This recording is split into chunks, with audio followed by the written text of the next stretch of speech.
Carolyn and her willingness to lead us this morning, open our eyes, our hearts and our minds to what you want to share with us. Amen. Amen. Thank you. All right, what are we doing now? I decided to do a deep, oh, look who's here. In the beginning, I know. Joyce! Oh my goodness, it's Joyce.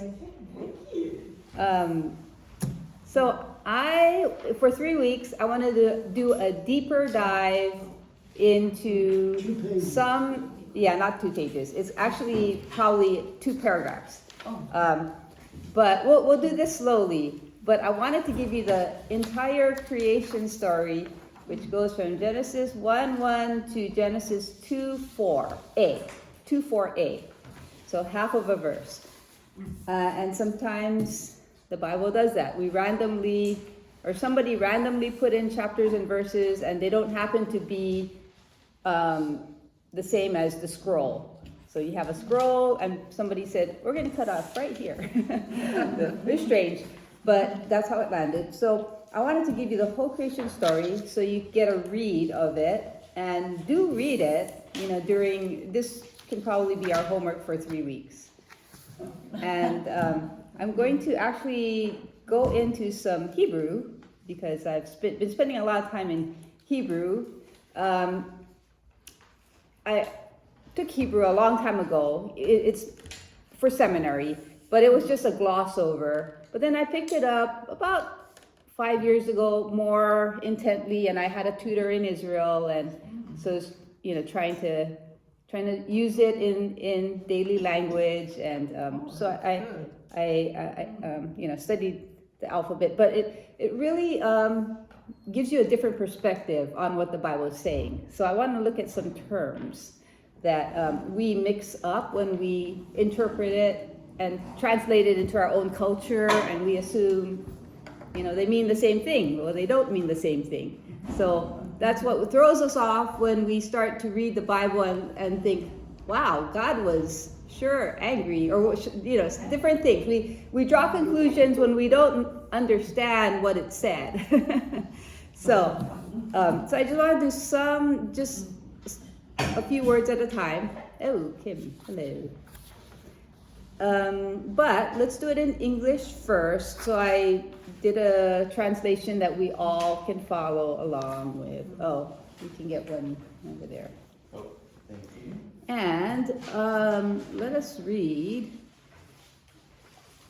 verses 1 through 5. Okay. How about you? Okay. In the beginning, God created the heaven and the earth. The earth was without form and void, and darkness was over the face of the deep, and the Spirit of God was hovering over the face of the waters. And God said, let there be light, and there was light. And God said that the light was good, and God separated the light from the darkness. God called the light day, and the darkness he called night. And there was evening, and there was morning, and the first day. Okay, thank you. Okay, let's take a look at what this says. Actually, it says quite a lot. Turn this thing on.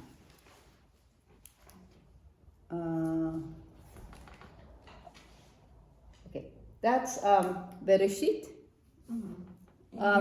That means long time ago when things started. It's just kind of once upon a time. That's basically what it means. Okay.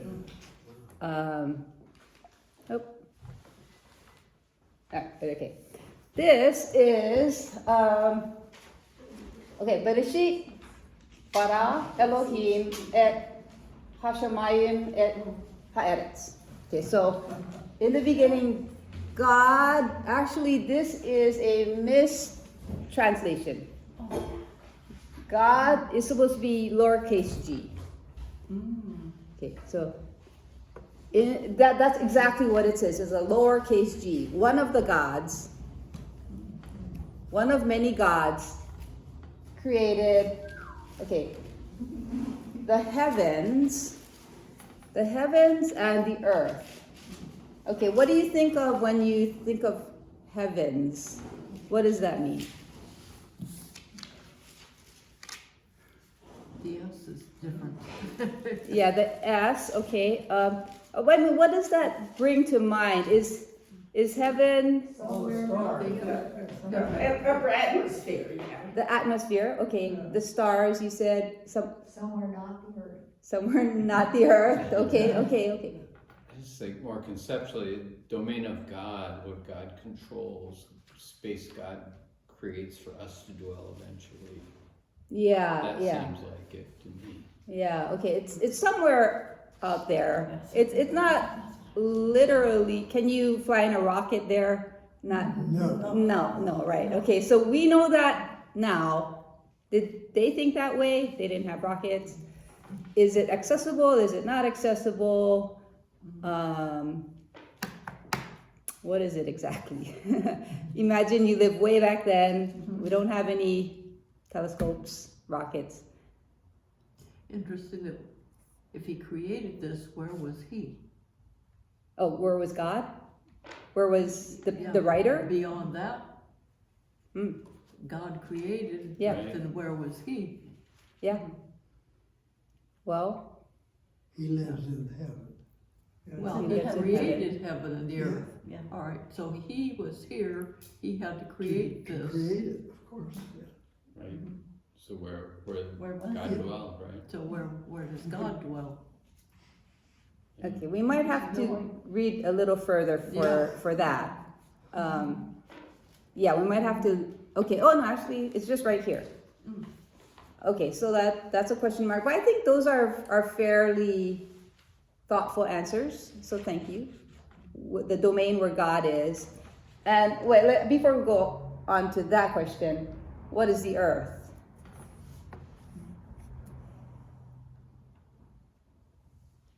The solid part of where we are. Okay, the solid part. And the big part, because the stars are little tiny things. Okay, Which okay. we know is not true, but that's. Okay, To us, the it's- big part, the part that we can stand on is, Right. Might Okay. be thought of as flat. okay, I'm not sure. uh-huh, So did a lot of people for a long time. Idea of a round earth took a while to come around. that take a while, right? So, yeah, think about what you know. You don't have buildings, you don't have lights. What do you know? You see that direction, okay, so you see horizons. You know. We're here. That's all you know. We're here, yeah. So is it an arc? Is it flat? What was it, the Greek mythology had one of the gods driving a chariot, pulling a Right.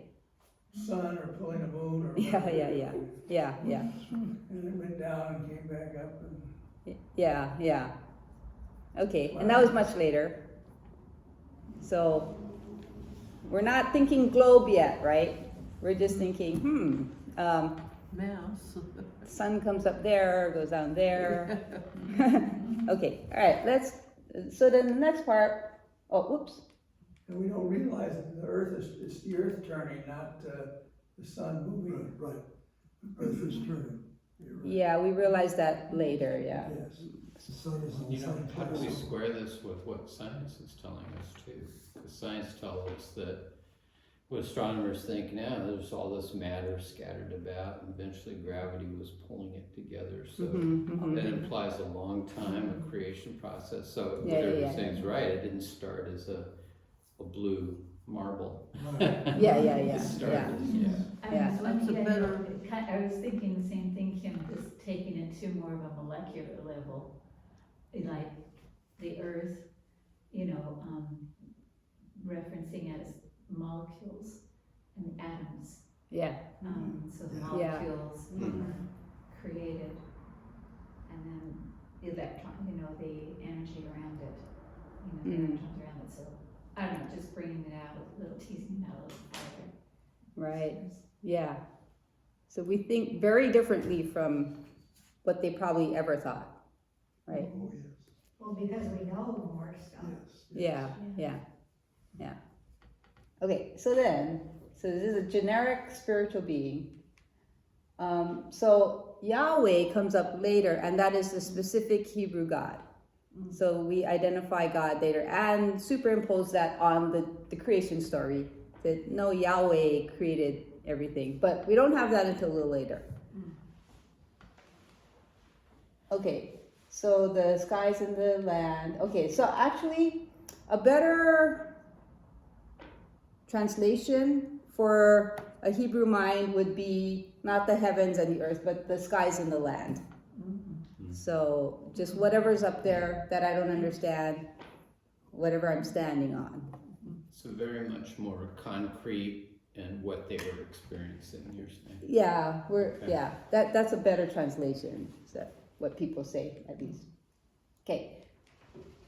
Okay, now we have the next part, but Ha'eretz, Hayata,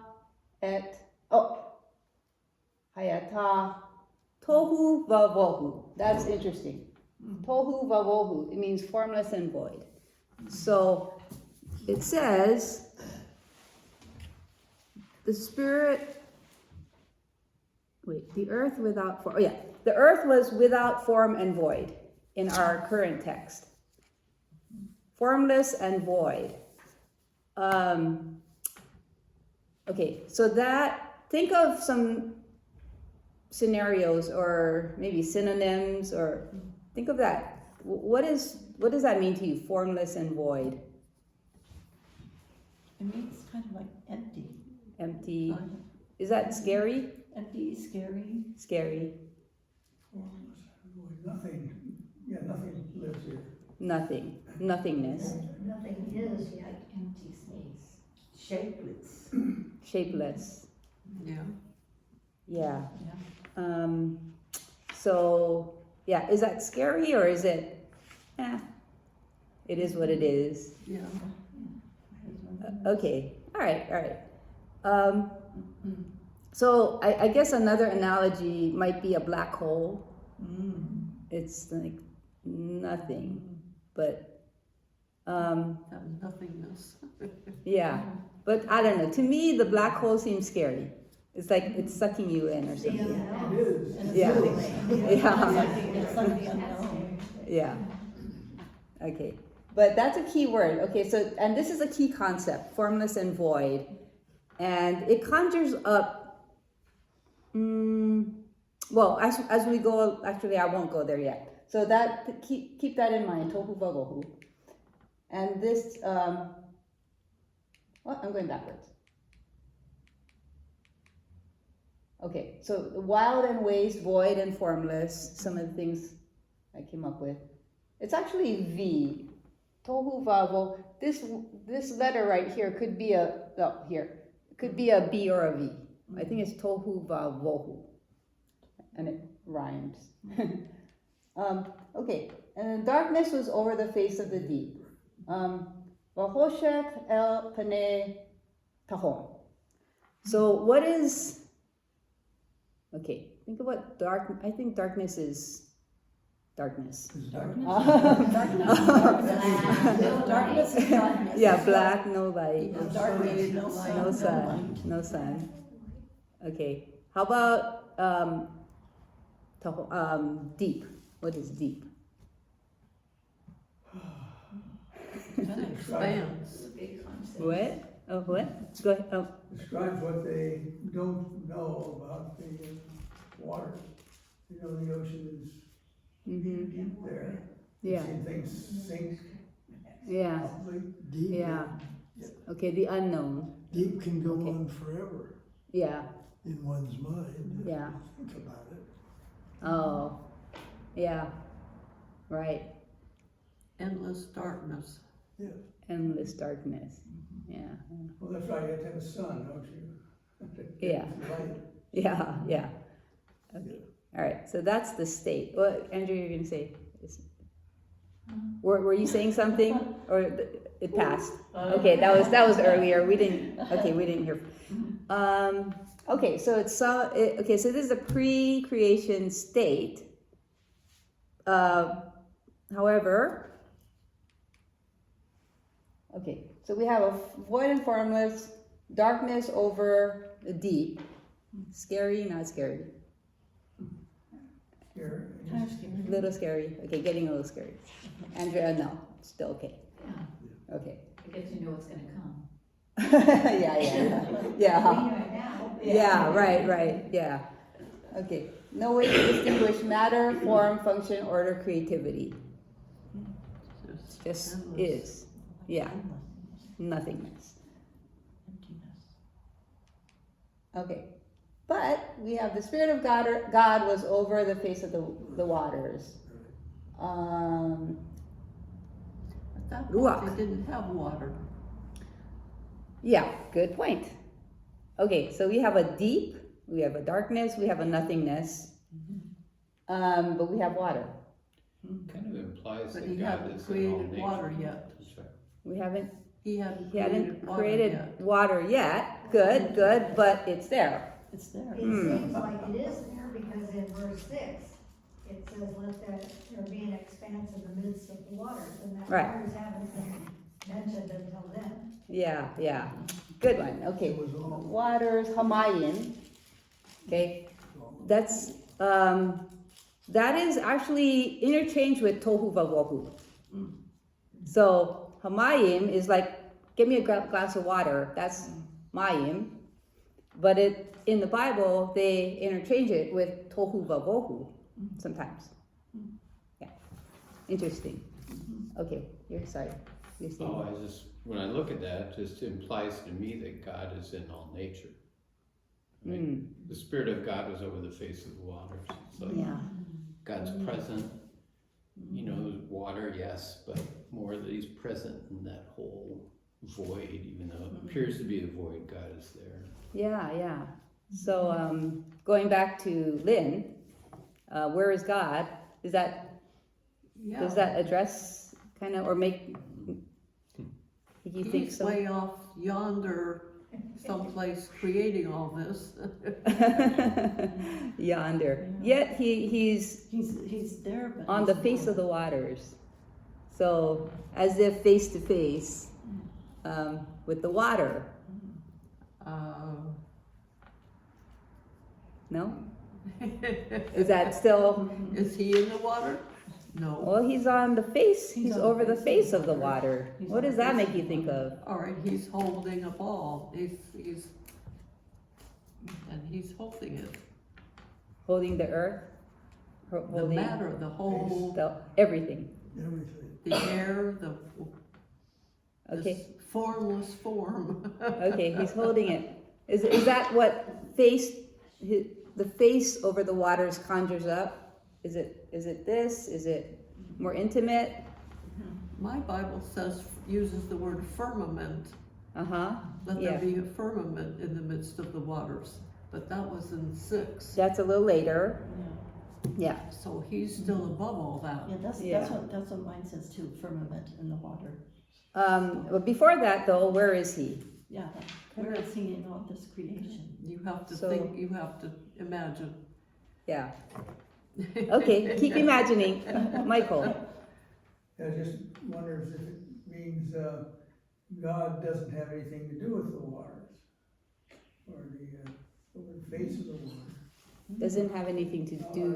They're quite separate from God, I guess. Oh, I see. Yes, that's a good observation, right? So God is not the waters. Is that what you're thinking? I guess so, yes, that would be,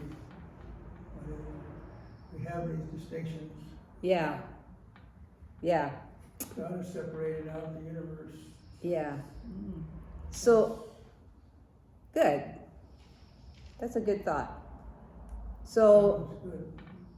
yeah. So if God is not the waters, he's over the face of the waters, or the Spirit of God, Ruach Elohim, again, a God. But this is more a distinct character, the Spirit of God. So that's but the Spirit of a God at this point is separate from the waters, whatever the waters is. It's not like a cup of water. It's not like the ocean. It's at this point kind of synonymous with tohu vavohu, nothingness. So it's hard to get your mind around this, but just think about it, what it's. So I just wanted to ask a question. I'm still, this idea of little God versus big God, it kind of makes sense in the context if you think of this as, is this saying God is another word for the forces of nature? I guess is what I'm asking. From a secular point of view, probably. Well, even from their perspective, because they're not defining it, are they literally thinking it's a bunch of little gods, like the Romans believed in all these small gods? Or they're saying there's something powerful going on that we don't understand, embedded in nature, and we're going to call it, use that little word, that little God word, versus the big personal God that they come to believe in and that we believe in. Because that seems to be what Scripture's saying. This isn't the big personal God. Yeah. This is some other thing. And I mean, it sounds like they're trying to explain natural processes to me. Good point. Good point. Yeah. Yes. So somebody deliberately used Elohim and not Yahweh at this point. But the Bible is a scroll. I mean, scriptures are scrolls to be. I mean, they were knit together, right? There were poems. This is probably a poem. Whoever put the piece together after that, which was Adam and Eve in the garden, and then and then at some point they introduced Yahweh, God. So it is like a story. There is a narrator. There is somebody thoughtfully put it together. But at the same time, the poem probably was Elohim. So at its inception, long time ago, was probably Elohim. So that gets passed on. At some point, it gets knitted into this scroll. And so that's a good point. It's a possible scenario. Okay, then, so we have an uninhabited environment, basically, that's void and formless. Darkness is over the deep. Waters, deep, void, formless is pretty much nothingness. No way to distinguish matter, form, function, order, creativity. The Spirit of God was over the waters. You need the Spirit of God. Okay, now, because Spirit of God is a distinct character, I guess, we start to put in this capital G because it's a specific God. Okay, so interesting parallels to the existing cultures at that time. Egypt was there, Babylon was there. So we're looking at what it looks like to have to be an Egyptian. So the Egyptian account of the beginning. So every culture has its beginning, their stories about how things came about. The Egyptian account is called coffin text in their language, basically. It says, the waters speak. I am the waters, unique, without second. Atum speaks, that's their God. This is where I evolved on the great occasion of my floating that happened to me. I, Atum the creator, am the one who once evolved, circlet who is in his egg. I am the one who began therein, in the waters. So they have waters too. See, the flood is subtracted from me. See, I am the remainder. I made my body evolve through my own effectiveness. I am the one who made me. I built myself as I wished, according to my heart. So it's a different flavor from the Hebrew God. This God takes control of everything. I created myself. I am the greatest one of all. So that's their narcissism. It's kind of Builds himself. narcissistic. Right. And so it reflects their culture. too. Who is this one that created all of us? It is the one that created himself. And so what does that say about their thinking, their cosmology? They don't have a lot of modern science. Yeah, right. Apart from that, though, yeah, what kind of God do they worship or revere? All powerful. All powerful, Big, yeah, everything. narcissistic, selfish. Very different from our God, the God that the Hebrews understanding of their God. Very different, right? Okay, let's see what else.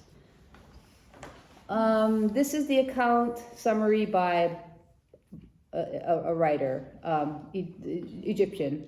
So the primeval creator is called Atum, who is equated with Nun, the unordered watery substance from which all things emerged. The state of non-creation was a chaotic, watery condition, devoid of elements or structures necessary for life, but it possessed the potential for development. Very similar to the Hebrew, the Genesis, right? The sense of where things came from. There's water, there's void, formless void. Atum began to evolve and differentiate himself from the watery incubation onto a primeval mound of dirt, which is symbolized as the prototypical pyramid. And from there, he began a process of self-development or creation. Okay, he generated the rest of the Enea, which is a cluster of 8 other deities, by self-impregnation. So he created all the gods, he created everything. He swallowed his own reproductive fluids and generates Shu, goddess of the air, and Tefnut, goddess of moisture, from whom come Nut, goddess of sky, and Geb, god of earth. Atum took his role as the eye of all creation, the sun god Re, and they all worked together in a form of order called Ma'at, the eternal divine order that undergirds all creation. Okay, so similarities to the Hebrew creation story, and reading past what we just passed, you have the air, the moisture, which is going to come in day 2.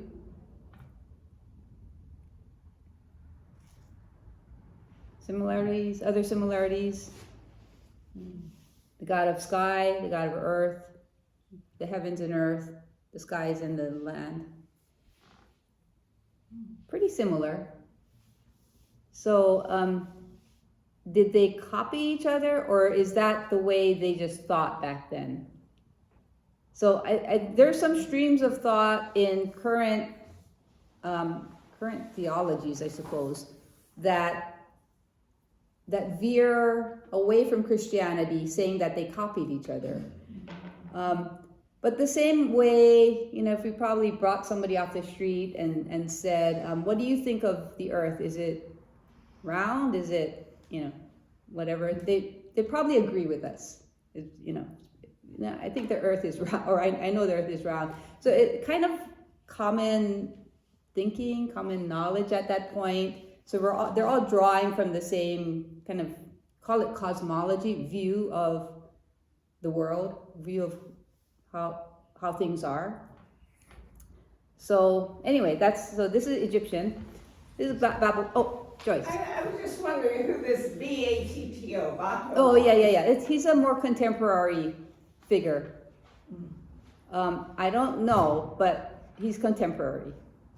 So this would be a contemporary, wouldn't it? Okay. Yeah. And that's his analysis of the Egyptian cosmology. But you're saying there's 8 other deities, so he wasn't alone. Right. But he created them. He'd rather. Self-impregnation. He Yeah. he swallowed it. He Yeah. swallowed it and he spit it back out as food. Yeah. That's a lot of imagination. Imagination. That's a good observation. That's what it says. He Yeah. swallowed it and He then swallowed the created food his and own. generated the gods and got them back out. Oh, Yeah. So their mythology is coming Mythology from is different. their world experience too. So how do we have babies? You impregnate, yeah. Yeah. So they're coming from their own kind of understanding of the way things are. Okay, let's again. Oh wait, Babylon. Okay, the Babylonian account is called Enuma Elish, and basically a text from the Enuma Elish is, when on high no name was given to heaven, nor below was the netherworld called by name.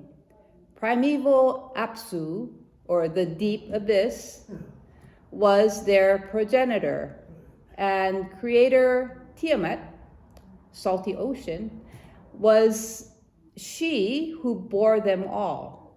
They were mingling their waters together with no gods at all, when no gods at all had been brought forth, none called by name, none destinies ordained. Then were the gods formed within these two. That's their creation account. Okay, similarities. We have the deep abyss, the tohu vavohu. We have the waters. What else? The mere use of why, or why are we here? That's just Right. first. It's not there, right? Or is it? Are you seeing Well, I think something? it is there. Oh, okay. They are looking to, why are we here? What are we for? What's going on? Okay. Yeah. So they're asking those, or trying to answer those questions. Well, to some Or extent, and of course, the big question is, what do we eat today? yeah. That's what it says later.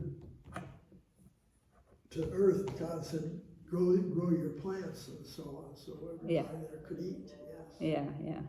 God didn't define the plants. Must be wondering. Let the earth sprout vegetation. Yeah, that comes a little later. Let me finish this Enuma Elish. Eventually, the gods all developed with Ea and his son Marduk at the head of the pantheon. Tiamat threatens to take over with her chaos waters, and she becomes a giant sea dragon. Marduk battles and destroys her, using half her body to make the waters above and the waters below. So similar. No. Okay. Questions or comments, or Where does his wife come from? where does this? Yeah. Good question. His son. What was that in here? Where does the wife come from? Yes, maybe hasn't gotten that far It's yet, got a just son. says Where did that half come for the from? waters above and half for below. But it hasn't said what happens with that below or what happens with that He's above. got his own family out here creating. Yeah. So do you think the biggest question back then was, how did the sky get up there and the earth get up here? Right? Just like we think, what is my purpose in life? Where do I find food? Oh yeah. So that was probably the biggest question. And would the waters above be like the rain and precipitation? I guess it Yeah. would be, Could be. Right. Well, yes. Have a lot of really huge lake up there, don't you? Possibly. yeah. We've seen it If sometimes, if the waters were lifted above, that's a good point, Mike, because that's what creates the rain we have today. Yeah. If you go back 10,000 years, and we're still getting that creation above is coming down to us as well. Yeah. Did they have any concept of evaporation too? Maybe. All right. Probably, So because You have a puddle there today, there isn't one tomorrow, right? Right. Yeah. Yeah. And the weather was hot. Yeah. Okay, so symbolisms that are being established across, at least, well, in this account, are the wilderness, the darkness, the deep abyss, actually across all the accounts that we've talked about. So that seems to be a concern, or something on people's mind, at least. And so there's a sense of the desolation. So there's something dark and scary, but we have this. Okay, so there's a lot of thought, I think, about around there. So when we go back to this, the Spirit of God was over the face of the waters. So tohu vavohu did not. Oh, okay. Did not pre-exist. Oh, there's a question. Did tohu vavohu pre-exist God, or the gods, or one of the gods? Yeah. I think it's one of those mysteries. Yeah, chicken and egg thing. Yeah. The sense in the Hebrew account, I think, is that they do not precede the God because this is the way.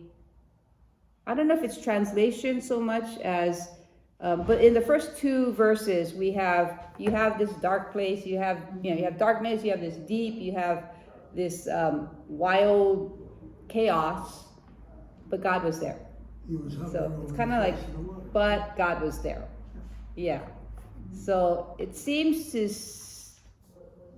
to point, I guess eventually, that God was there. And we get eventually because of other texts like John 1. In the beginning, it's in Greek, so they don't use tohu vavohu, but no, sorry. Bereshit bara. But the sense is in the beginning was the Word, which is Jesus, and the Word was with God, and the Word was God. So we get this overall theology that God preceded the void. Because in the beginning was God. Yeah. Okay. All right. So let me see. Okay. Then we said God says, "Let there be light," and there was light. That was simple. Yeah.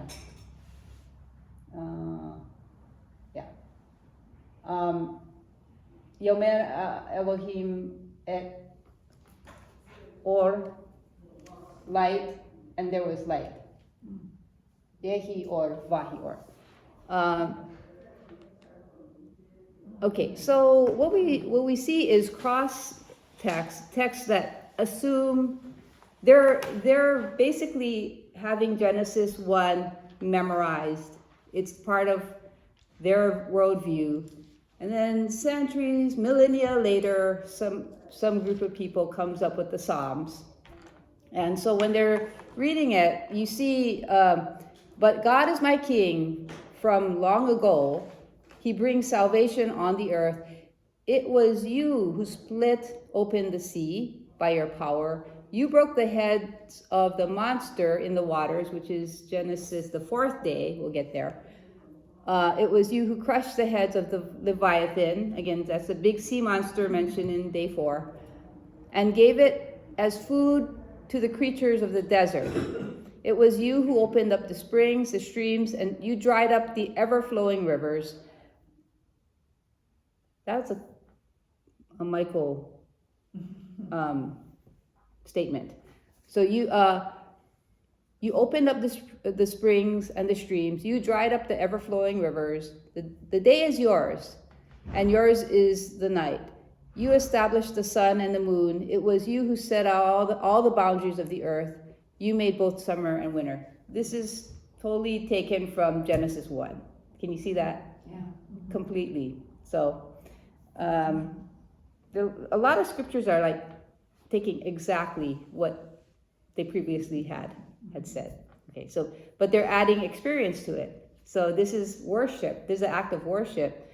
And like, oh God, you are so great and magnificent. So they're reflecting, not only saying God did this or this was how it was, God did this, but it's like, wow, that is magnificent. You know, you're just kind of reflecting on it. Okay, so I have some a picture. There's a contemporary to us. I thought this was great. So this is from the Bible Project, and this is a sense of what they might have thought, might have experienced. There's a sense of, you know, probably a sense of a sphere, at least, where you know that if you go to this point, you stop seeing that point. Maybe. You have texts that talk about the mountain of God. So when Jesus was tempted, he went to the high point. This is Matthew 4, where he saw all creation, or all the world. Where is that high point? Is it someplace that we can go to? Is there someplace we can, you know, climb and see everything? So it's probably something else going on there. I mean, do we take it literally? He climbed up? Yeah, probably not, right? So there's something that that's happening there that we can't quite grasp. But there is this usage of the mountain all over Genesis, all going on, you know, forward. The perception or the usage, the understanding of a mountain is this holy place. This is this place where you meet God, where God meets humans. So we go up, we don't go down. We don't go to the ocean, we go to the mountain, right? We still have that, what is it? It's kind of a phrase, I guess. So anyway, there's this symbolism of the mountain of God that you can find whenever somebody's going to meet God, they're going to go up somewhere. When we die, we go up. Right. We go up. We go up, not down. Right. Heaven and hell. Yeah. So, yeah, you're getting up, hopefully. Yeah, right. Climbing the mountain of God instead of descending into the bottomless pit. fires of hell. Right. Yeah. So there, if we, you know, we go back to some of the text when I was going through the Faith of Our Fathers series. If we look through the lens of mountains now, that's going to give us another level of depth. Anyway, okay, we have,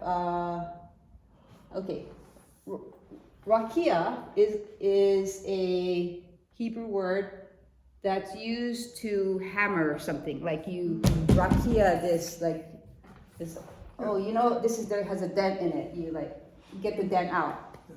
That's what God did with the sky. So that's the word. Tahom, the deep. And then so Sheol, or hell, in what they think of as hell, is down.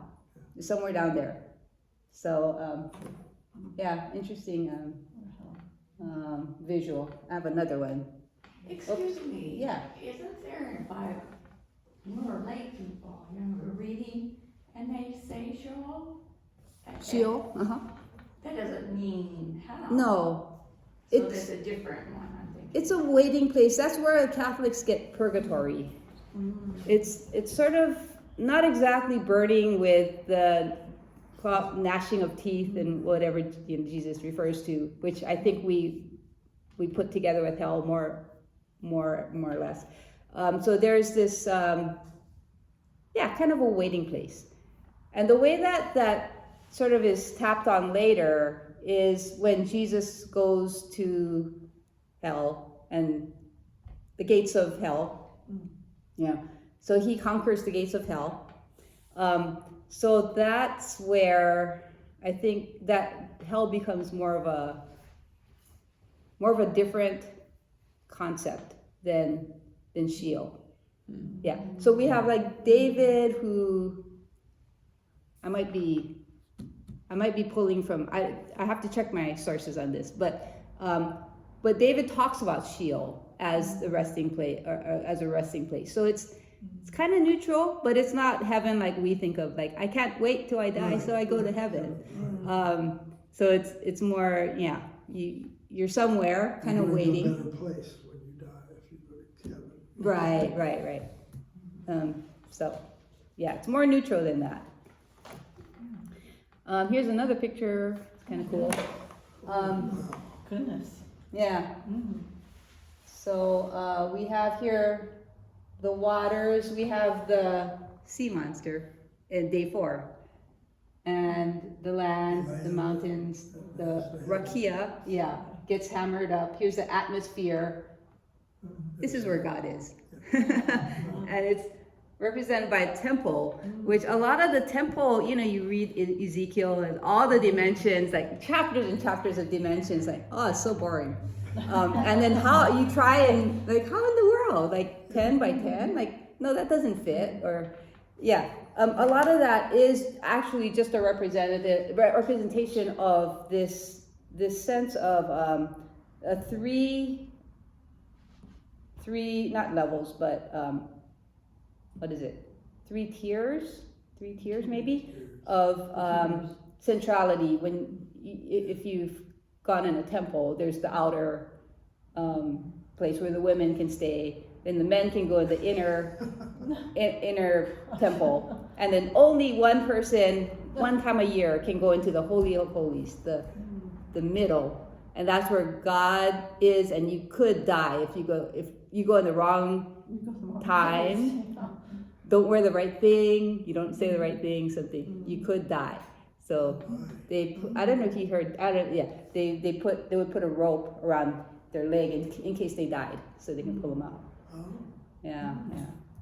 So anyway. Little side there. Yeah.